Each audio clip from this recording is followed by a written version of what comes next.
Thanks, folks. How many people in this room were born rich? Anybody who was born rich, please raise your hand. Anybody who was born poor, dirt poor, raise your hand. A couple of us, that's right. I wasn't rich and I wasn't poor. Actually, I was pretty fortunate. And I want you to see this. Everyone who is born today is born poor. This is the U.S. national debt. This is usdebtclock.org. This is the total debt. Now, some of the debt is offline. It is not on the budget.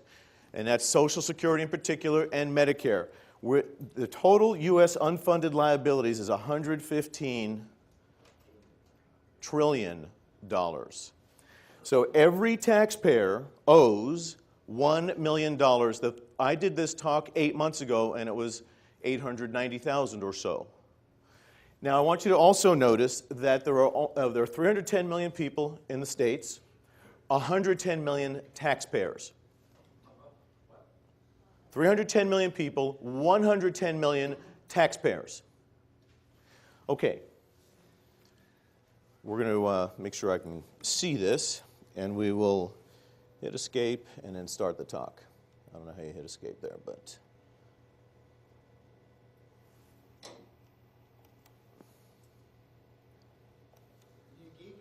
Got it. I think I'm good.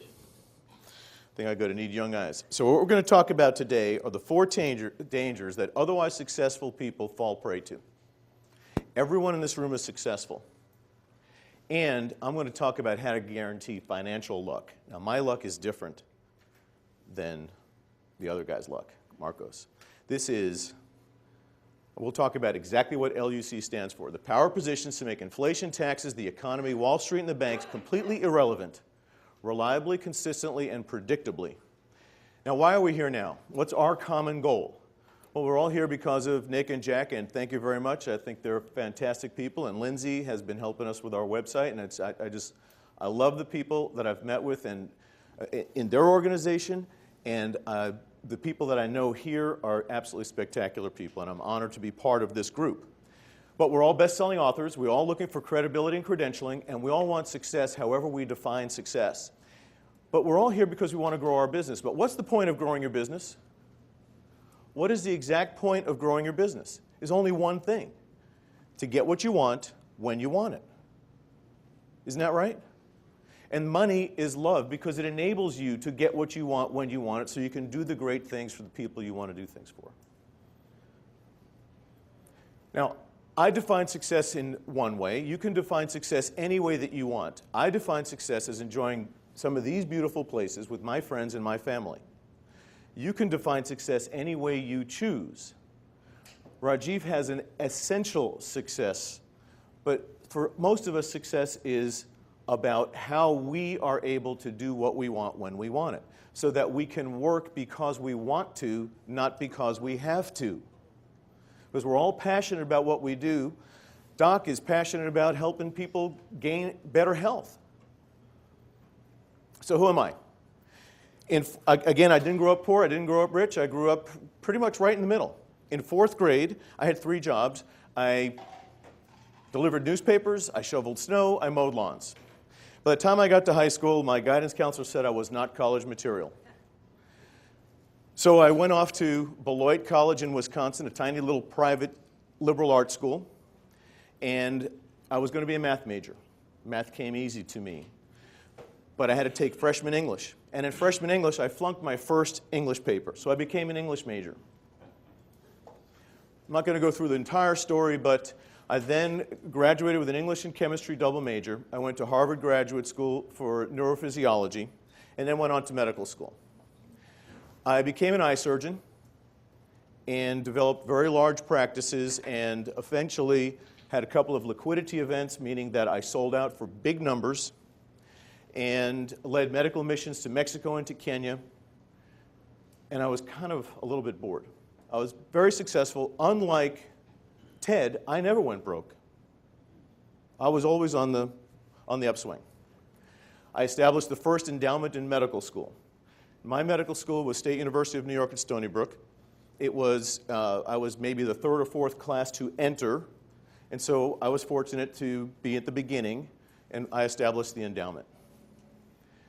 Now, I'm the real financial physician because I'm a real physician. Now, there is a financial physician who calls himself that in New Jersey. He's not a doctor. And I asked the New Jersey Medical Society, and they said, well, he's allowed to do whatever he wants as long as he doesn't practice medicine. I'm a very successful commercial real estate investor. And I am very involved in philanthropies, as Nick said. I donated some raw land to some philanthropies. I'm still president of the Ivanhoe Foundation. And I've corrected some serious issues in board governance. Some of you were at the breakfast table this morning. I've gone around the country. I became an expert in board governance for not-for-profits. And at the time that I had sold out, I also had to redo my estate plan because my children were growing up. They were going off to college. I had these multi-millions, a lot of liquidity, and time to revisit this thing. So I wound up with an attorney in Salt Lake City who sent me to Detroit to learn this process for investing for myself. I get there, and I'm reading my very first issue of Chronicle of Philanthropy. Now, when reading that, they showed the 250 largest endowments and foundations in the country. Of those, I could not believe it, 85% underperformed their own blended benchmarks. Ford Foundation at the time was the largest with $13.5 billion. If they could not elicit from the marketplace good advice, what chance did the rest of us have? So I took matters into my own hands, and I became an expert in personal finance. So I've lost a lot of money too, by the way, listening to the geniuses. But I've made that money back, and I'm going to share with you right now how to get it right. Reliably, consistently, and predictably, which is what it's all about. We're not talking about guesswork here. We're not talking about gambling and speculating. Let me tell you a little bit about my company. I'm the CEO and Managing Director of Summit Wealth Management. It was established in 1983. We got about $1 billion under management. We're in California, Arizona, Texas, Virginia, Illinois, Florida, Georgia. I don't know where else. And we're local and accessible, and we've got, in Florida alone, 95 years of collective experience, 44 years of collective experience in the not-for-profit institutional world. And like you, I've also been featured in many of these things, but we were ranked number 12 by Barron's of the top 100 registered investment advisors nationwide. We were ranked number 2 by Orlando Business Journal. Number 1 was GenSpring, a family office, a multifamily office. Minimum investable amount is $10 million. Our sweet spot, $2 to $5 million, more broadly, $1 to $15 million. That's what I call the middle-class millionaire. That's me and some of our team members. And our mission is to empower full financial health. Everybody, from the person who wipes our desks all the way up to the PhDs, know what our mission statement is. And I wonder how many of you have employees or who know what your mission statement is. Ours is to empower full financial health. I think that's going to improve the world one investor at a time. So here are the 3 keys to financial power. Get ready. But I'm going to share with you that I gave a part of this talk to the combined Sarasota-Manatee County Medical Society in Florida 2 days ago. There were 70+ odd surgeons there, and here's a sad thing, and I told them that, and I'll tell you that. Half the room is broke. Surgeons are broke, they're just broke at a different level, but they're broke. Of the half who are not broke, most of them are not smart enough, desirous enough, or serious enough to do something about it. Now, I can bring that horse to water, but I can't make that horse drink. So the sad truth is, and this is a statistic I want you to remember, 3% of the population is able to retire when they choose and maintain their lifestyle at their pre-retirement level in this country. Now, here's a stat. $60,000, that's the median household income in America. The median household income for surgeons is $300,000. What percentage do you think of surgeons are able to retire and maintain that level of lifestyle in retirement? 4%. It's an absolute disaster. I'm tired of my friends and colleagues being victimized by the financial industry. So if what you thought to be true turned out not to be true, when would you want to know it? Because that's right now. I'll ask you another question. When's the best time to plant a tree? 20 years ago. When's the second best time to plant that tree? Of course. So here are the 4 failure traps that those of us who are in the business of making money because we're bringing value to others, we fall prey to. Problem number 1, bad advice. If you're advising yourself, I'm sorry. If you're getting advice professionally, I'm sorry. I call this the financial media complex. How are they crippling you? First of all, they're telling you it's a do-it-yourself project. It is no more a do-it-yourself project than taking out your own appendix, than filing your own divorce lawsuit, than filling out your own tax returns, and you could have the IRS do it for you for free. How many of us would want to do that? Secondly, alpha seeking. That means trying to beat the markets. Impossible to do it reliably, consistently, and predictably. Somebody can do it. Costs. Costs do matter. The financial media complex is telling you costs do not matter. Risks. What they're telling you are the risks are not the real risks. And bad tools. There's no such thing as a bad tool. You can use your car as a means of transportation or as a homicidal vehicle. Your choice. No such thing as a bad tool. So here's the income pyramid we talked about. So for whom do you think the advice is given?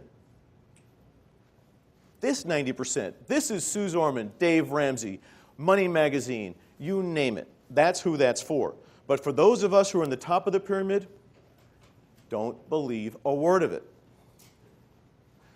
CGM Focus, Ken Hebner, #1 mutual fund in the decade ending last December. You can look it up. He had a 22% rate of return. Annualized. Anybody want to do that? I would love to do that. Here's the problem. What do you think the average investor earned if this mutual fund did that? I'll take any numbers. 4%. Anybody else? 2. Why do you say 4? Why do you say 2? Why don't you say 22? Because I got the 2. Most people were in and out inside of 10 years. There's the number. Minus 11%. How can that be? Well, it's because math is not money. Pay attention. Pay close attention to this. You ready? I am a financial genius Mensa kind of guy. I'm going to guarantee you 20% rate of return. Here's how it happens. Year 1, we're going to assume 100% rate of return. Just out of the air, I'll say, I had a fight with my wife, I got golf clubbed in the face, and I lost 60% the second year. So now I'm up 40%. 60 from 100 is 4.